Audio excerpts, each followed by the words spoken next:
que le durcissement de la taxation des plus-values amène un volume extraordinaire de biens sur le marché, ça n'a pas été le cas, non? Oui, il y a eu quand même un certain nombre de produits qui ont été mis sur le marché. C'est vrai que c'est plus valable, j'imagine, pour des produits résidence secondaire ou investissement. C'est vrai qu'en résidence principale, les problèmes ne se sont pas posés du tout de la même manière. Mais il y a eu une vraie activité qui a été extrêmement soutenue jusqu'à fin janvier. Et on va dire maintenant une stagnation, mais il y a encore, il faut le dire, beaucoup de demandes. C'est vrai que les offres et les produits mettent un peu plus de temps à se vendre, mais il y a encore beaucoup de demandes sur le marché parisien. Philippe Jean-Louis?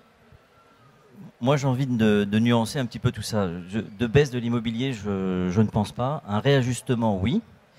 Mais quand j'entends, on en parlait tout à l'heure avec Gilles, des baisses de 0,2, 0,3, 0,4%, pour moi, ce n'est pas une baisse. C'est une négociation qui n'a rien à voir avec une baisse, mais éventuellement un réajustement.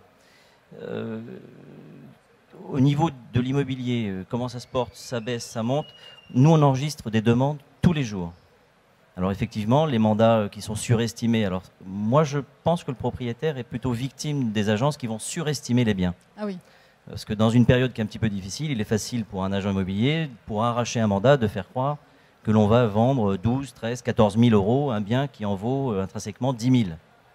Et ça, c'est un gros piège à éviter. Donc j'invite tous les propriétaires qui nous écoutent à faire 2, 3 estimations et à rencontrer les agents immobiliers dans leurs agences et pas tellement par le biais d'Internet. Je pense que ça va vraiment aider, c'est mon avis, hein, à assainir le marché. Il n'y aura pas de baisse. Tous les biens qui n'ont pas de défaut se vendent au prix. Oui. Et le prix, ça ne veut pas dire que ça a été surestimé, c'est le prix du marché. Et tous les biens où il y a eu des défauts, des travaux ou que sais-je, vont avoir une négociation naturelle comme il y a toujours eu. Moi, j'ai l'impression de revivre 2008, il y a 4 ans, on disait les mêmes choses, on parlait de baisse, on parlait de crise. On continue de parler de crise, de baisse. Non, moi, c'est un réajustement. Les biens qui sont au prix du marché continuent de se vendre en moins d'un mois. Tout ce qui est trop cher ne se vend pas. Voilà, ça, c'est vraiment Donc ça, je pense que c'est vraiment intéressant de le souligner. Ça paraît peut-être évident, mais comme vous le dites, les biens qui ont des défauts aujourd'hui, sans ascenseur, mal exposés, etc., il y a une marge de négociation pour les acquéreurs, concrètement.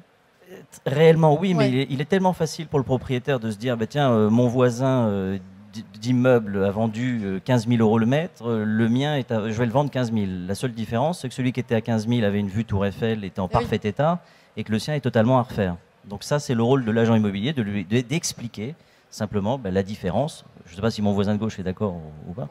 Oui. D'expliquer cette vraie différence. Et là, je pense qu'on a une vraie carte à jouer, comme on a toujours eu, crise, pas crise, allez voir votre agent immobilier. Alors justement, qui veut réagir là-dessus, sur la carte à jouer? Patrick Chappé, allez-y. Écoutez, je pense qu'effectivement,